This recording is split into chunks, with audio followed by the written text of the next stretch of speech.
Hello and welcome to Unbossed. We are so glad that you are here and in the co-chair seat today. Co-chair, Jackson, I'm acting like I'm on a committee or something. Right. It's just foreshadowing. That's all it is, you know. My co-host today is none other than Jackson White. Action Jackson, how you doing today? I'm good each and every Wednesday. You know what I'm saying? Like church on Sunday, we here. I'm feeling good. It's a warm day in New Jersey. It was just really cold, but the weather patterns have changed and I'm ready to deliver. Same here. And Jackson, as you all know, is a contributor for Rebel HQ. Jackson, anything that, what's happening over at the Rebel HQ? Well, we covering, the same old type of crazy stuff that we got going on, but you can also check me out on my YouTube. I do morning streams and I'm getting ready to do a whole lot of different types of in-depth discussions about all types of things. But that is youtube.com /at politics and paper. It's Politics and Paper on YouTube. Check me out. Politics and Paper. Yeah, y'all want to check Jackson out either at Politics and Paper or Rebel HQ. So Jackson, what we have in store today. President Biden gave his State of the Union address last night. We are going to analyze that State of the Union. As you know, yesterday we forecast what might be said last night. And you know what? We were like 99.9% right in that. And Turkey, unfortunately, is still hurting. The death toll now reaching over 11,000 people. And then say hello to the most common form of health insurance. It's called GoFundMe. Don't forget to like, to subscribe. If you are not a member, TYT, you want to go ahead and do that. Call your friends, your frenemies, or text them, let them know the best hour, one of the best hours of their day is happening right now. So take a look at this. Last night, President Joe Biden gave his State of the Union address. He was very much himself. I think that was the high side of it. He seemed very comfortable in his skin last night. Let's take a look. I ran for president to fundamentally change things, to make sure our economy works for everyone, so we can all feel that pride in what we do. To build an economy from the bottom up and the middle out, not from the top down. Because when the middle class does well, the poor have a ladder up and the wealthy still do very well. We all do well. The bottom up and the middle out. I mean, I know some speechwriter thought that sounded good, but in reality, that is not happening for the American people. So there is definitely a disconnect between what the president had to say last night and what Big Mama and Big Papa are feeling in hoods all over this country, whether they're rural hoods, urban hoods, or suburban hoods. This dog, as they say in the South, just don't hunt. And I'm finding myself agreeing with a former Republican Congressman, Joe Walsh, who tweeted this last night. I'm with him. I'll say it again. These speeches are stupid, pointless theater. Biden takes a shot at Republicans, MSNBC, and the left cheers. Republicans like Marjorie Taylor Greene shout liar, Fox and the right cheers. And to what end? Each side shouts to their own fans, but this advances what? You know what, Congressman Walsh, you are absolutely right. What does it advance other than each side receiving some brownie points from the people who are already on their side in the first place? The question becomes, whose side are these policymakers really on? And one of the major ways that we can determine that as an American people is by the policies. Follow the money. Not the rhetoric, baby. Follow the money. So the everyday people of this nation, they're just losing. And let's take a look at some of the key quality of life variables that prove that out based on what the president said and what is actually happened. Let's take a look at this. The president on healthcare or drug costs, pharmaceuticals. Take a look. Fentanyl is killing more than 70,000 Americans a year.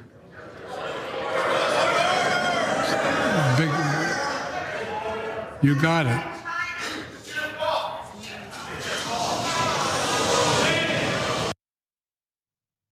Now they're out there booing, and the Republicans saying it's your fault, your fault. No, actually, Republicans, it's the pharmaceutical industry's fault, which makes it your fault because you're in the Congress. You and the president of the United States of America can do something about this because you can change the rules of the game. But have you done that? No, absolutely you have not. This is what my stunt double had to say about this foolishness and mayhem. It's actually the fault of Big Pharma pushing opioids into every community, creating a dependency issue. That's whose fault it is. And they're making mega, and can I just say mega one more time, profits off of the suffering, the backs, the deaths, literally, of the American people. And you got these Congress people who are paid $175,000 a year who could take an off day whenever they want. They got paid sick time, paid family leave. Sitting up there acting like they're powerless. The American people should be booing. And furthermore, on the economy, let's play what the president had to say last night. I know a lot of you always kid me for always quoting my dad, but my dad used to say, Joey, a job's about a lot more than a paycheck. He really would say this. It's about a lot more than a paycheck. It's about your dignity. It's about respect. It's about being able to look your kid in the eye and say, honey, it's gonna be okay, and mean it. We're not finished yet by any stretch of the imagination, but unemployment rate is at 3.4%, a 50-year low. Near record unemployment for Black and Hispanic workers. We've already created, your help, 800,000 good paying manufacturing jobs, the fastest growth in 40 years. You know, I do agree with the president that a job should be about respect and dignity, but that is not happening at all. Let's take a look at what my stunt double had to say about this. She had a lot to say. Good morning. 60% of Americans live paycheck to paycheck. And the way we fix that is by strengthening labor unions. Those are the facts. And speaking of strengthening labor unions and the president saying that a job is about dignity and respect, how can you have dignity or respect when you can't even get one, and I mean one, paid sick day? Let's see what the president put up this morning. Had me scratching my head, Jackson. I'm sick and tired of companies breaking the law to keep workers from organizing. Pass the PRO Act because workers have a right to form a union, and let's guarantee all workers a living wage. You know what? I'm sick and tired too. I'm with him on that. But I am old enough to remember when this president and the 117th Congress took away the right to strike from rail workers. Is anybody out there in the audience old enough to remember that? I know I am, because this just happened a few months ago. It just happened. And so for the president to tweet something like this, to me, it just shows the total disconnect between him, those members of Congress, and that bubble that they call Washington, D.C. He had the pure, unadulterated gall. As my grandmother would say, more nerd than a brass A monkey. That's what grandma would say. Y'all can fill in the A. You know what I'm talking about. To tweet this as if they are powerless. The PRO Act could have and should have passed in the 117th General Assembly when Democrats had both chambers. That's what it should have happened. Guaranteeing workers a living wage. I am all for it. How about we start with increasing the federal minimum wage? There was an opportunity to do that over the last 2 years in the 117th General Assembly. But Jackson, they absolutely did nothing and then blamed it on the parliamentarian. I mean, the chick's role, it's a woman. If it was a dude, I'd say dude. But her role is advisory. The Congress does not have to accept her opinion on a thing. They can let it go. But they couldn't even raise the federal minimum wage from $7.75 to $15. And the president tweeted this stuff this morning as if he has no power. Jackson, I'm just. Well, I think definitely, what Joe Walsh said about the State of the Union addresses is definitely true. It's pretty much the same thing every time. Like it's performative for both parties. Whoever's in the administration, they float out whatever their accomplishments are, or lack thereof, and then the party stands up and claps, and the other one boos. But he pointed out several really important things about Joe Biden. And before I list them out, the Democrats' saving grace continues to be how disorganized the Republican Party is. That's the only thing that's really saving them, because there's something to be said about, you throw people bones, but failing on promises. There's really something to be said about that, about how that makes people feel. how it impacts people's support, how it impacts people's loyalty to you. So you can say, oh, Republicans are bad. And yeah, Republicans are objectively more corporate and right-wing in a variety of ways that are more damaging to the middle class. But you are the ones who, for instance, like Joe Biden, we didn't show the clip, but he was saying how, we're not going to touch Social Security. But Joe Biden has many times tried to go after Social Security. Hello, really, somebody. Most of what Joe Biden does positive for the middle class is because he's been pushed very heavily by public pressure in that direction. Because Joe Biden is very conservative. And I think one of the most telling parts of the whole State of the Union that we didn't show is when Biden brought up Social Security. And he was like, now Republicans want to cut it. And then he made sure to say, I know not all of you want to do it. I'm not saying that. And that just shows that he's, how much he's not going to fight, how much he's not going to go after. He fell short on many things. And two, the reality is whether Democrats or Republicans are in office, statistics can always be thrown out in some type of way to make it look good. You can say we got a whole lot of new jobs, but those jobs suck and they don't pay and people don't stay there. But you don't have to say that, So it really is just a big fluff show. But Joe Biden, again, the most telling part to me is when he wasn't quite willing to fully say that the Republicans want to cut Social Security. He made sure to say, now, not all of you now. I'm not saying all of you. Yeah. It's like, okay. Yeah, because he's still pushing this bipartisanship. And remember also in the State of the Union, he said, I don't want to name names. I want to be polite. Hell, time out for being polite. Exactly. If these folks, these dudes and chicks on the Republican side want to cut Social Security, it is time over for being polite. Name names. Let's call the roll.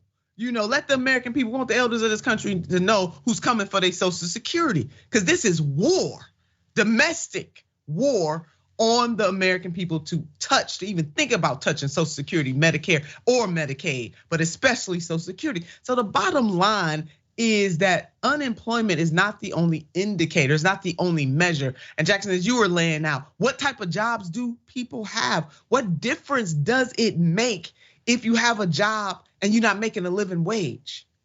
And you have to work several jobs to make ends meet so that your quality of life is diminished like hell. What difference does it make when you can't meet your rent or your mortgage, or you can't buy gas, or you can't afford eggs when the chicken wings are cheaper than the eggs? What difference does it make about the unemployment rate? What difference does it make if you have a job, but you don't have paid sick leave or paid family leave? What difference does it make? What difference does it make if you have a job and you don't have good health care plan?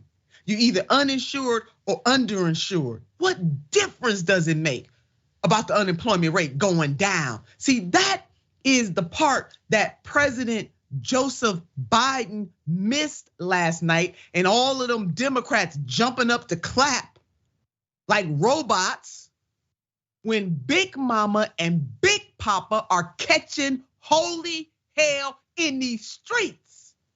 Yeah, that's what we talking about. That's what Jackson and I talking about. We're not talking about the pump, and the circumstances. We talking about the hell that people are catching in these streets. These people are disconnected. They disconnected. They don't understand the realities in the streets because they in the bubble. So my stunt double had something to say about this, as she usually does. Let's say what she said. The State of the Union matters, but baby, the state of the streets matter more. Can I get an amen? Can I get a hello somebody in the comments today? The State of the Union matters, but the state of the streets matter more. 63% of Americans are living paycheck to paycheck, irrefutable, barely able to afford rent and groceries, all while unemployment is down and corporate profits are up. That's the sign of a rigged economy. Because from the pandemic to this very moment, these mega corporations have been making mad Skrilla, while everybody else is barely scraping by. And then you got these folks jumping up and down and clapping. Something wrong with these folks. Now on policing, I have a woosah moment. Unbossed viewers, I'm gonna have a woosah moment on policing. This is what the president had to say. But what happened to Tyre and Memphis happens too often. We have to do better. Give law enforcement the real training they need. Hold them to higher standards. Where police departments violate the public trust, They must be held accountable. I signed an executive order for all federal officers, banning chokeholds, restricting no-knock warrants, and other key elements of the George Floyd Act. Let's commit ourselves to make the words of Tyler's mom true. Something good must come from this. Something good. I'm rocking in my seat. They didn't pass the George Floyd Policing Act. Yes, Tyre Nichols' family, they were there and they put aside their pain to sit there at that State of the Union to be a symbol of something greater and bigger that must happen in this country when it comes to the legal system from top to bottom, not just policing, all the way to the courts. But these folks cannot even pass the George Floyd Policing Act, which they promised the Floyd family that they were gonna do when they had control. Anyone say that this happens far too often? You know what, Mr. President? You're damn right. It happens far too often. But in the case of what happened to Tyre Nichols, those 6 officers, including the white officer that y'all tried to hide, but especially the 5 black ones for the black community, who are an absolute embarrassment to our people and kick the hell out the tribe. They gone. They got to go. Those men are sick. And it wouldn't matter if they was a teacher, a nurse, a carpenter, or a street sweeper. There's something wrong with them. But see, here's the challenge. They carried a badge and a gun and have the power of life and death in their hands. So they just sick. Sick. And thank God they ain't no damn nurse or no doctor, but they sick. In other words, no matter what profession they went in, their true nature would come out. We're gonna talk about that a little more, but damn it, you promised the Floyd family the same thing and you ain't done nothing, didn't do it in the 117th Congress. Wouldn't sacrifice the filibuster for nothing. We sick of this. I know I'm sick of it, Jackson. I don't know about nobody else, but damn it, I'm sick of it. I am. Well, speaking, I'm sick of it. Well, and to the reality of Joe Biden, I mean, really, honestly, would be better if he really didn't even invite them there and didn't really mention anything. I mean, honestly, politically, that would have looked better for him to just avoid it because he's already, for years, but especially even recently, it's not even necessarily that, because when he talks about the defund the police, he doesn't go about it in a way like maybe we should change the slogan. He just gave more money, Jackson. I mean, he gave more money. Sorry to cut you off. He gave more money. Exactly. But exactly. You know what I'm saying? It's kind of like just scoot that all the way to the side and just forget it. We need to give them more. Like you said, we need to give them more money. We need to invest in them more. Joe Biden doesn't really care about this issue. That's the bottom line, which is again why I said politically it really would have been better for him to just not even address it. Because like you said, he failed to pass the George Floyd Act already. So. He failed, and there is no amount of training. Don't get me wrong, I want law enforcement to be trained, but some things training can't tackle. And when you got that kind of evil and malice in your heart, what they did to Mr. Nichols, then no amount of training would have helped them dudes. It's just something wrong with them. Now, I do agree with one thing that the president said in that, and that they must be held accountable. The higher ups in these departments must be held accountable. The mayors of these cities must be held accountable. We're gonna go deeper into that. But for what them dudes did, those derelicts did to Tyre Nichols, ain't no amount of training could have helped them. None, zero, zip, nada, nothing. And anyway, using black people as props, but so. We ain't gonna let Jackson out. We're not gonna let the Republicans off the hook because these federal Republicans have proven themselves to be totally useless. America, useless. Look at this. Instead of making the wealthy pay their fair share, some Republicans want Medicare and Social Security to sunset. I'm not saying it's a majority. Let me give you anybody who doubts it. Contact my office. I'll give you a copy. I'll give you a copy of the proposal. That means Congress doesn't vote. Now, you know what? These Republicans that stood up, and you see that Marjorie Taylor Greene gonna stand herself up, they gonna get a chance to prove whether or not what the president just said is true. Now he said contact my office, I give you copies. That's when the president should name names. He should have threw down the gauntlet on them fools. But as Jackson reminded us several times in his career, he was right with Republicans in their efforts once upon a time to cut Medicare, Medicaid, and Social Security. So recently, I don't know, maybe on the bright side, Jackson, we got somebody who understands because he was right there. He tried to do that, but they got up there and act like they wanted to fight in these streets at the State of the Union. Yeah, and Biden did it relatively recently. I don't want to say the year because I want to get it wrong, but it was recently where he kind of was explaining it like we have to do it, like we don't have a choice, you know. So, yeah. But on top of that, this was actually the clip that I mentioned before, yes, where he went out of his way to like, no, I'm not saying everybody, guys, calm down, which right, obviously is unnecessary. But also, again, just in terms of the Republicans, it's like it's always so funny when they act like, oh, what do you mean? This is so ridiculous to accuse us of wanting to do this. Like, y'all say you want to do it all the time. So like, how can, and then furthermore, you know, Trump recently coming out to say, you know, Republicans don't touch Medicare, Social Security. He did. That wouldn't be news if it wasn't common knowledge that Republicans are always trying to cut Social Security and everything else. So it's always just so unnecessary because a lot of the base wants it to be cut. Obviously, a lot of the working base, when you really put it out there on the chopping block, cutting Social Security really isn't popular with anybody. No. But at the end of the day, it still goes along with Republican, you know, economic ideology. So it really doesn't hurt y'all that much to just shut up, you know? I know, I'm with you, Jack. It was something that you said. You said throwing people bones, but failing on promises. Oh yeah. And again, like you have that with the Republican side, but then the Democrats, I think one of the things is they just, not that they really care, but they fail to see like the mental and emotional aspects that stress puts on people. So like, it doesn't matter as much that it's like, yeah, we give you a little bit more than the Republicans. When people put a lot of their hope into being a part of the process and then they still broke and they got to deal with, you know, the depression and deal with the disappointment and stuff like that, then come on.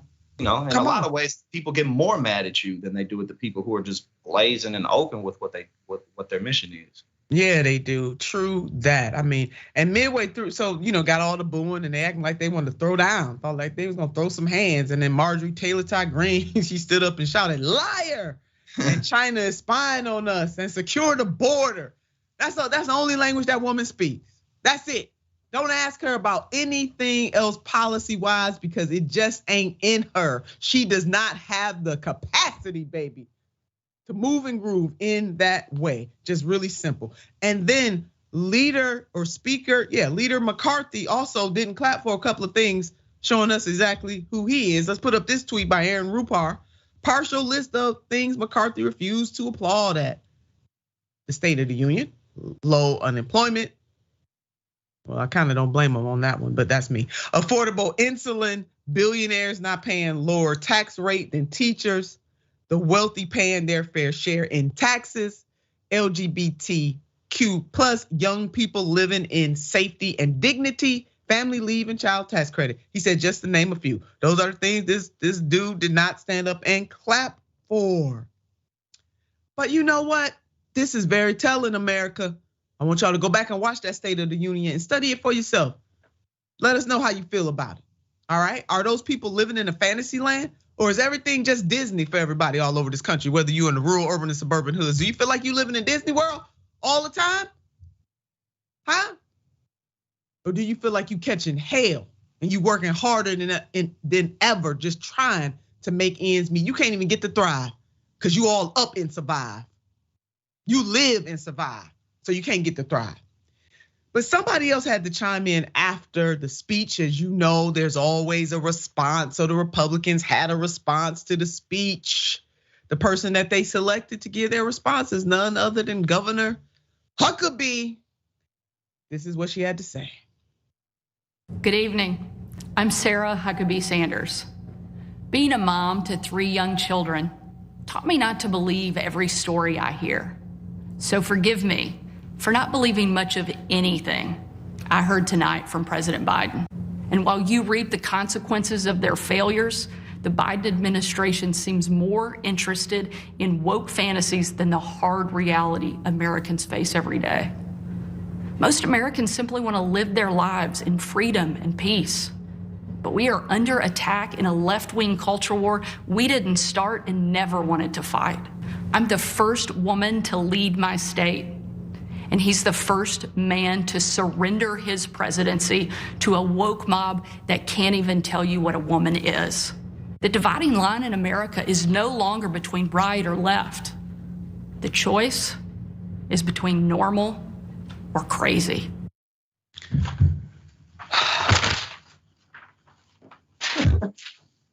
Help me, Black Jesus, please. I got to keep telling myself this is a family show. Woke fantasy. See, that's their buzzword now, y'all, for Black. And I want you to understand that. And freedom and peace. How in the heaven are you going to have freedom and peace when you can't afford your groceries? Her state is one of the poorest states in the nation. And you know what this chick did as governor? One of the first things she takes pride in doing. And it's very telling that they had her, the woman who had to lie and cover up for President Donald J. Trump as his person that handled his press, as his press secretary. Very telling that they got her. So that shows you who is still in control of the Republican Party. But I digress. This woman wants to talk about freedom and peace. You can't have no peace if you got to work 3 and 4 jobs. You can't have no peace if you can't afford your groceries and your gas, your rent and your mortgage. You can't have no peace if you don't have paid sick time.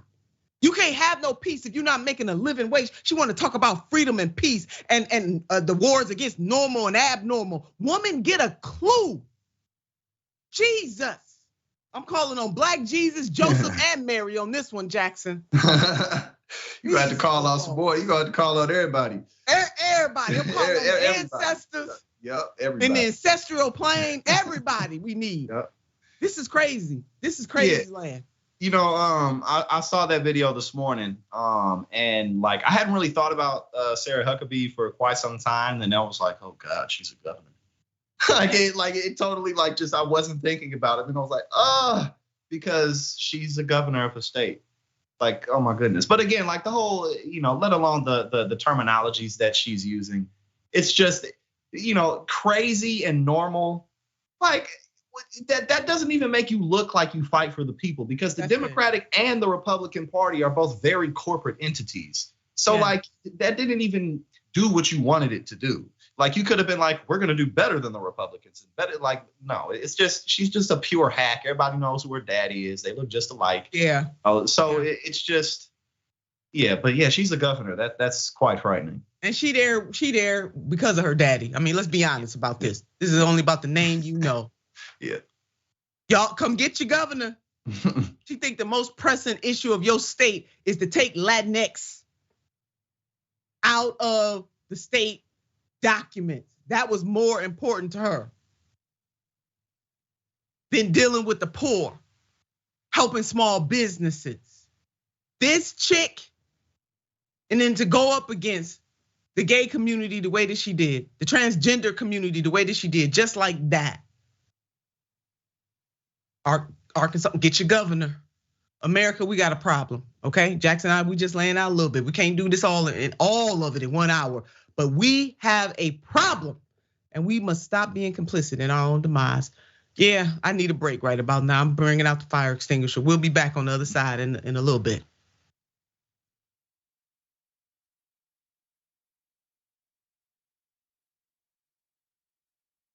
Welcome to Indisputable. I'm your host, Dr. Rashad Richard. We got a lot happening today. But what do we do on this show? We tell the truth. You know why we tell the truth? Because the truth is simply indisputable. Rashad, great to be here. Congratulations on the new show. And I gotta let everybody know that Rashad and I go way back. Here's the pattern that we see in all of these Karen stories. They think they own stuff they do not own. Now, where does that come from? I don't know, maybe slavery. Maybe they think they should still own black people. This is what happens when Karens weaponize the police. When you're used to privilege, equality seems like oppression. It hits you in a certain way when someone is holding you against your will, treating you like you're a criminal and you're an innocent person. This is something that Black people face no matter where they are. A stronger Black economy lends itself to a stronger, greater economy. Don't think it's exclusive of you, it's inclusive of you. What's your beef with critical race theory? It adds more fuel to the fire of the racist tendencies that we already have. We have a generation of problem solvers that can remedy the problem if they are properly taught what the problem is. You know who created redlining in this country? The white liberal. I don't give a damn who created it. If it's a racist policy, Shelley, here's what I don't know. I don't know. See, there you go filibustering, brother. You're scared of this truth, but you're gonna get it, though.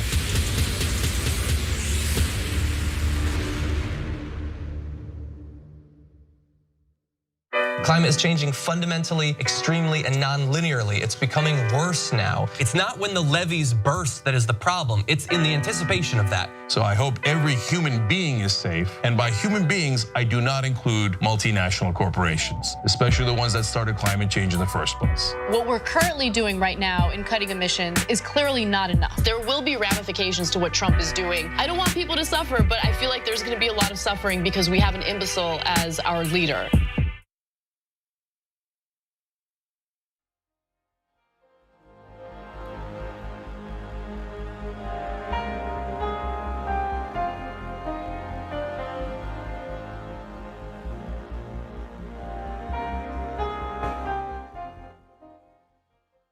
Welcome back to the show. On Unbossed, we pride ourselves in showing the requisite emotion. We don't just sit here and commentate and pretend like everything is all right and be prim and proper. America, we have a problem. All right, we got a problem. It's the corporatists of both wings of the party. And they don't give a damn about you and your family. That's the truth. All right, here we go. This is gonna calm me down because we're going to comments. We're going to what the viewers had to say. But before I get to that, I want to shout out Early Bird 42. Early Bird 42, Austin, AKA Early Bird 42. So I got it in the mail and I just want to thank you so very much. Austin created for me, forged from his own hands, a letter opener. Oh my God, and it is so beautiful. And wrote me a letter. I mean, look at this. Isn't this beautiful? Just read a portion of it. It said, this piece, this special piece, I hand forged just for you. It's a pattern wielded steel technique called GoFundme, Japanese for 5 layers. And then he breaks down. I mean, y'all feeling it? I mean, he breaks down what it took. And the thing is beautiful. So Early Bird 42, I just want to thank you. And he said he created a letter opener for me because he knows all the fan letters that I gotta open because I have a show on TYT. That was really cool. That was really nice of them. Beautiful, Jackson. That was nice. That was cool. It was very nice. And he said, I appreciate the work you do and wanted to send you a token of gratitude. Let me tell you something, Early Bird 42, I am gonna cherish this and I'm gonna have it. Yeah, oh yeah, it ain't gonna be used. I don't wanna use it. Forged it. With his own hands. Hello, somebody. That is a beautiful thing. All right, let's get to the rest of the view. See, I'm back. But I'm gonna be rising back up again, y'all, right after this. Okay, TYT members, Mountain Dragon, The Boss, Turner and Jackson. Go ahead on Mountain Jackson. This is going to be fire and wonderful. Also, those glasses are definitely my favorite. Always looking fly, the both of you. Jackson, even with your laundry undone. Even with the laundry undone, people showing me love. You know what I'm saying? That's what keeps you going. You know, that's what keeps you going. It's always the same thing with me. I always need to do my laundry. It's man. But my lease is almost up, so on my next spot, I might have to make sure I get the stuff. You're not by yourself, and fly is a state of mind, baby. It is. Clothes just compliments the state of mind. Thank you, Mountain Dragon. On Twitch, Hoover, hey Hoover. The Tonys need to nominate Biden and the 118th Congress for the best assembly award because this is political theater. Yeah, you are absolutely right. The best ensemble award because this is political theater at its finest, or should I say worse. Hoover, I'm right with you on that one, baby. And Sugarcane Games. Hello, somebody. Love you, Nina. Sending that love right back to you, Sugarcane Games. And on YouTube Super Chat, Clifton, the problem I have with the State of the Union is the president gave away half the credit for his already watered down bills to the GOP. You better talk that talk. who voted against it. Shaking my head. Bipartisanship is not even happening. Why do it? I know that's right. If bipartisanship means putting your body, your thumb, everything on the working class people of this, they get nothing. Oh, the hell with it. Start naming names. And on Soul Life, for some reason, Nina's calm demeanor while telling us horrible stuff really gets me fired up. Soul Life, you think that I'm calm? Ooh, that's calm demeanor. I thank you. I'm receiving that. Thank you so much. Thanks to each and every one of you. We had such fun reading those comments. We appreciate you so very much. Now, Jackson, I want to talk to you about Turkey, just give you a recap of what's happening there. The death toll continues to climb in Turkey and Syria, claiming over 11,000 lives since the two massive earthquakes. The damage and loss is absolutely heartbreaking. It's just devastating. Here are the most recent numbers, the latest numbers from Turkey and Syria because of the earthquake. Turkey reported at least over 8,500 deaths, and Syria reported over 1,200 deaths, 49,000, almost 50,000 people injured. Thank you, Washington Post, for this reporting. And let's take a look at some photos that were taken by Maxar Technologies, a US defense contractor headquartered in Colorado, show a bird's eye view of several Turkish towns before and after the tremblers. Here is the before, and team, let's put up the after. Yeah, and so many people have been displaced. You can see the tents in the satellite images. Our next image. But the devastation doesn't end there because sanctions are slowing down relief. And we want to remind you of that. There are sanctions against Syria. Let's put this up. The head of the Syrian Arab Red Crescent, Heckle-Filled, Hubati. We need heavy equipment, ambulances, and firefighting vehicles to continue to rescue and remove the rubble. And this entails lifting sanctions on Syria as soon as possible. And the sanctions, no doubt, hamper relief and rescue efforts. The US Congress has adopted the so-called Caesar Act in 2020, according to which any group or company doing business with Syrian government faces sanctions.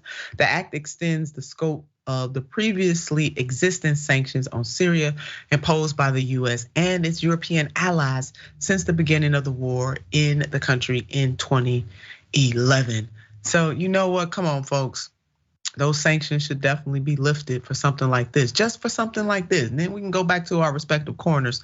There are too many people suffering, too many people have lost their lives for us to continue along this course. Jackson, your thoughts on what is happening in Syria and Turkey?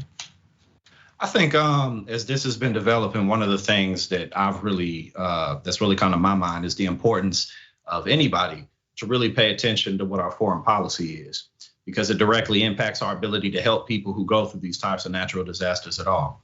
100% in agreement. We definitely should lower these sanctions, remove these sanctions, at least for the time being. Yeah. Because so many people are impacted who have nothing to do with the political goals or any of the history of the people in power in terms of governments being in competition with one another. Yeah. But a lot of the times when things like this happen, people naturally want to help one another, but a lot of the time the foreign policy that we have in place can be aiding in making the situation so bad, but also prevent us from being able to help in ways that we like. So it's just, at every corner you see, political involvement is very important. It is. We definitely need to figure this out to help the people of Syria and the people of Turkey. Thoughts and prayers, and there are groups that are taking action. But yeah, this is devastating. So back domestically, we're gonna come on back home to these shores right now and talk about the GoFundMe healthcare system that we got in the United States of America, baby. It is rolling strong. Yeah, GoFundMe healthcare system. So our sick care industry needs to just be known as GoFundMe healthcare because that's where we're at right now. Check out this headline with me. Will you do that? The medicine is a miracle, but only if you can afford it. I want you to bold that, underline it, underscore, exclamation point, message in a bottle on a train, not Southwest. I cannot let it go. A wave of new treatments have cured devastating diseases when the costs are too much, even for the insured. Patients hunt for other ways to pay. This is an absolute damn shame. April Crawford never thought she'd be begging for help on GoFundMe, but she has run out of options. She has multiple sclerosis, and Mavenclad, the drug that could slow her decline, has a list price of $194,000 a year. You heard me right. Team, leave it up. Gosh darn it, leave it up. Woo!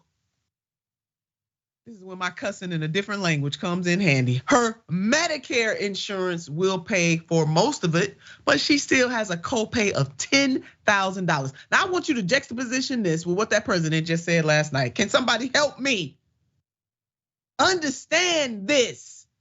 That we let these pharmaceutical industry literally kill people in the United States of America, and most of the medicine that they come up with is off our dime.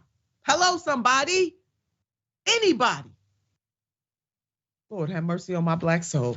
Advances in science and immense investments by the federal government and drug companies have completely altered prospects for people with conditions that seemed untreatable in almost every area of medicine: cancer, allergies, skin diseases, genetic afflictions, neurological disorders, obesity.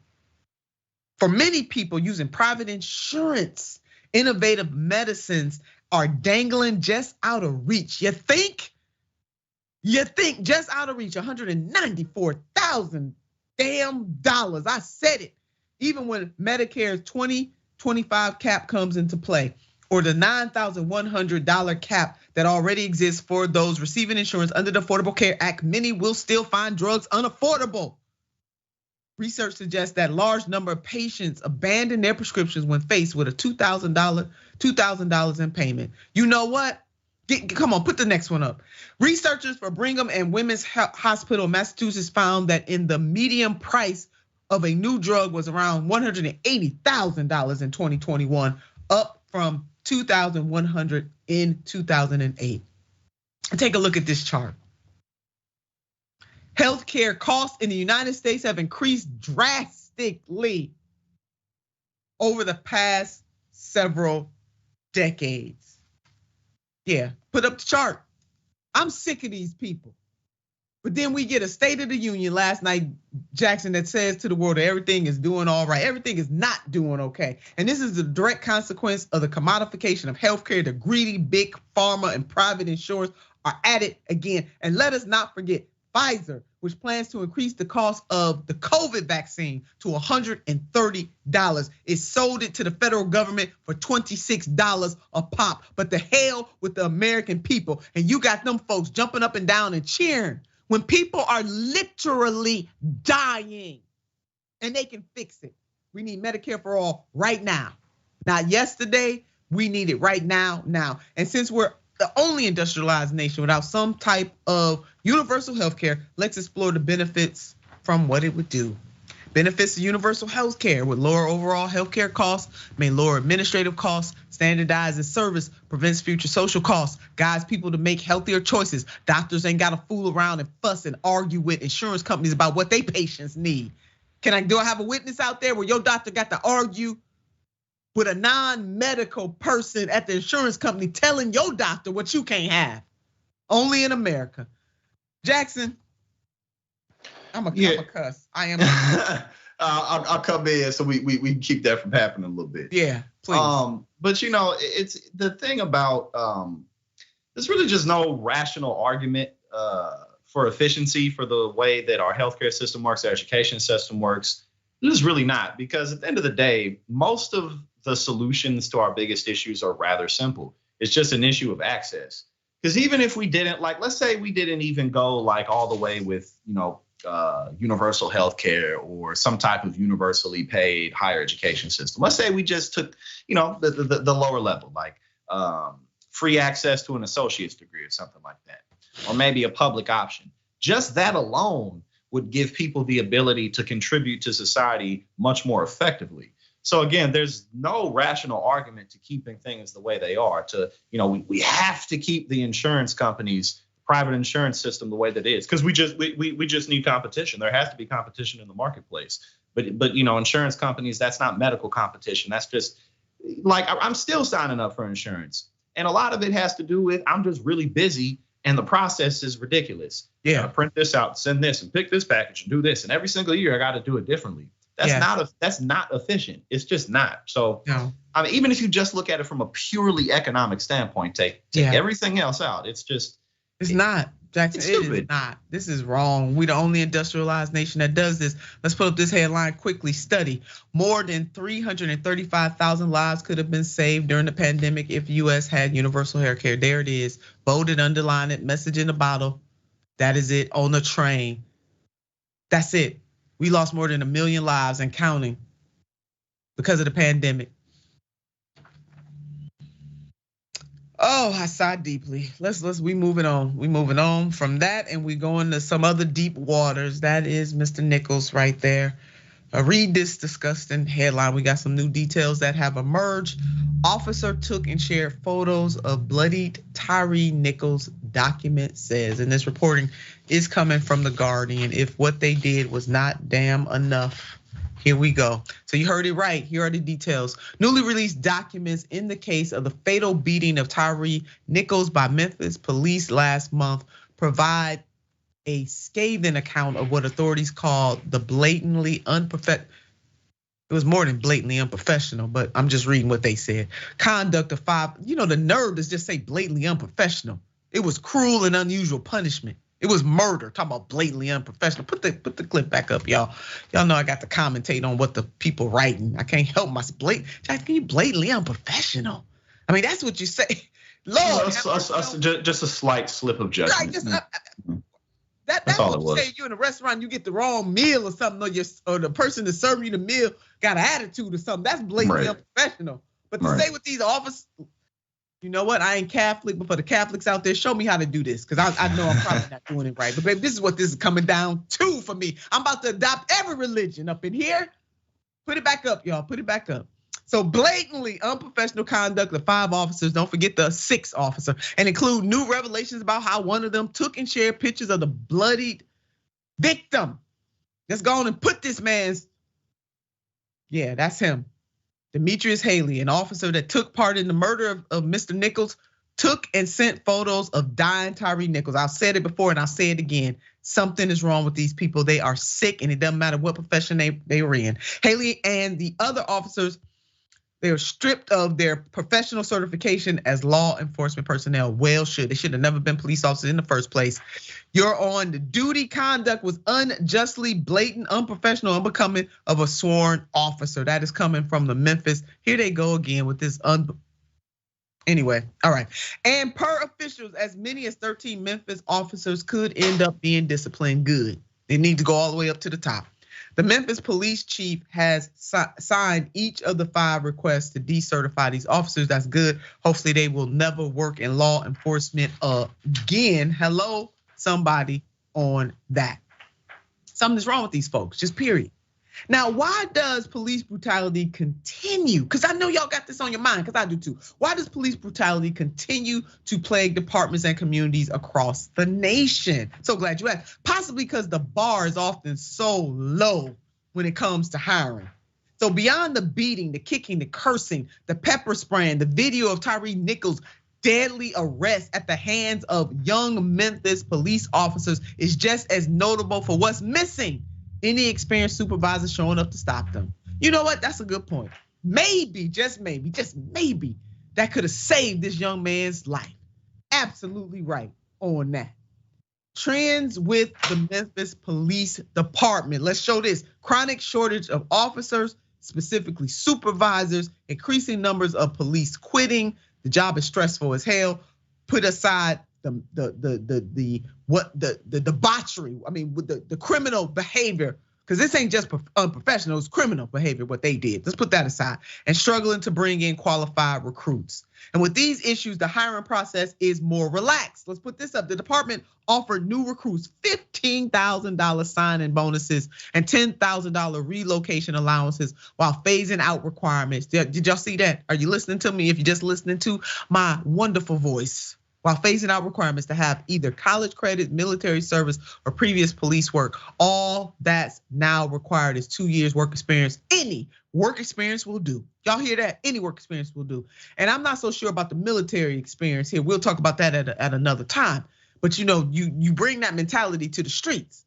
And not to say that we don't have some folks that have served this country who would do a good job, but we got to think about what it is to be in war mindset and what it means to be on the streets. Should be a different type of mindset. But there we are. They relaxed all the rules.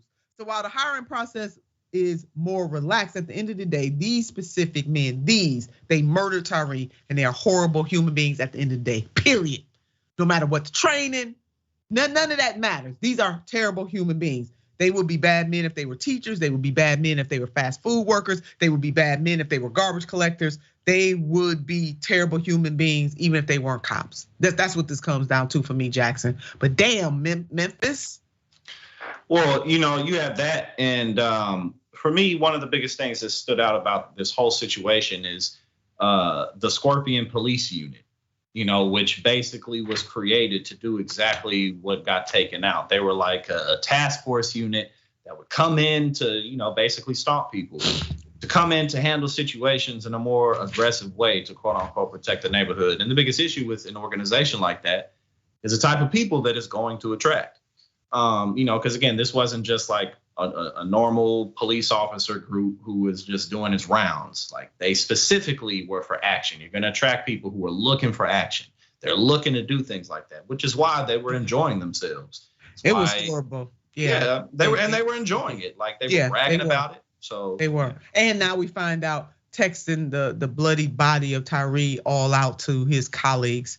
We're gonna keep you posted on this. Now check. So GOP hecklers weren't the only drama at the State of the Union. Watch this.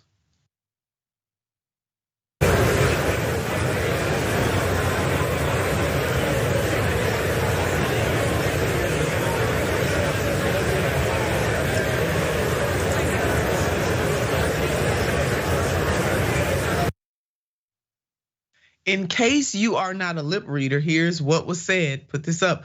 Romney told Santos, "You don't belong here." Intense exchange in the House chambers right before the State of the Union. This is what the senator said to this representative. "You don't belong here, dude." As he left the State of the Union, Romney elaborated more. Take a look at this. Why did you say that? I didn't expect that he'd be standing there trying to shake hands with every senator and the president of the United States. That's given the fact that he's under ethics investigation, he should be sitting in the back row and staying quiet. Look. He says that he embellished his record. Look, embellishing is saying you got an A when you get an A-. Lying is saying you graduated from a college you didn't even attend. Well, there it is. I mean, hey, Senator Romney got that right. Embellishing. There's a difference between embellishing and just flat out lying. I'm with you on that, Senator Romney. Break it down. You did break that down. Hello, somebody. But talk about a fight brewing. In case you needed a reminder, here's just a list of the lies, not the embellishments, that Representative Santos told. Graduated from Birch College, was a star volleyball player, worked at Goldman Sachs and Citigroup, claimed he's half Black and half Jewish. Grandparents survived the Holocaust, lost employees in the Pulse nightclub shooting. Lord, have mercy on our souls. And if we're being honest, there's a whole hell of a lot of people there who don't belong in Congress. It's not just him who told the lies, but when you look up lie in the dictionary among members of Congress, I think he stands up in the top 5 right about now. And that really does include, though, Senator Mitt Romney. Romney Trust Act is a Trojan horse to cut senior benefits. This man actually wants to cut Social Security. So Jackson, we ain't got a whole lot of time, but baby, go at it the way that you can. Yeah, well, first off, Mitt Romney's principle, it always cracks me up because even before he got into office, like he was like professionally just like strips entities of all their liquid value and all the collateral damage be damned. But like I was saying, George Santos, he really ought to just get out of Congress and start like a TikTok career or something, become a social media sensation, because he absolutely would be. I mentioned he's really of no real consequence, especially if he's out of Congress. If he would do like challenges, 2 truths and a lie, but nobody would ever win those truths, he could do sweepstakes, he could travel the world and just tell stories and people would absolutely tune in. I would tune in. Who wouldn't watch that? Everybody would watch that. And he's frustrated. He just did an interview where he was like, he had a lot of sass and a lot of snark because someone dared to say, "Well, are you truly sorry?" And he was like, "Yes, well, I don't know what else I can do. I said sorry already." Like, bro, you're not even enjoying this. Log off and log on to TikTok, do your thing. You'll get sponsors He would make so much money real fast. You might as well. I'm with you, Jackson. That's the name of this TikTok show: 2 truths and a lie, baby. Yep. They would never get to the truth. Never. Listen, hey, Representative Santos, you just heard it from Jackson. He told you, he gave you your next career, baby. Just go on and log off of that and log on to TikTok. Yeah, go on and do that, baby. You make millions for real, for real. Well, that is our time today on Unbossed. We have covered it all from the deep, deep, deep in the streets all the way to Romney and Santos going at it. Yes, the difference between embellishment and a lie. I have to agree with the senator on that. Now, you know what we want you to do right about this time. We want you definitely to keep the faith, but more importantly, keep the fight. Until next time.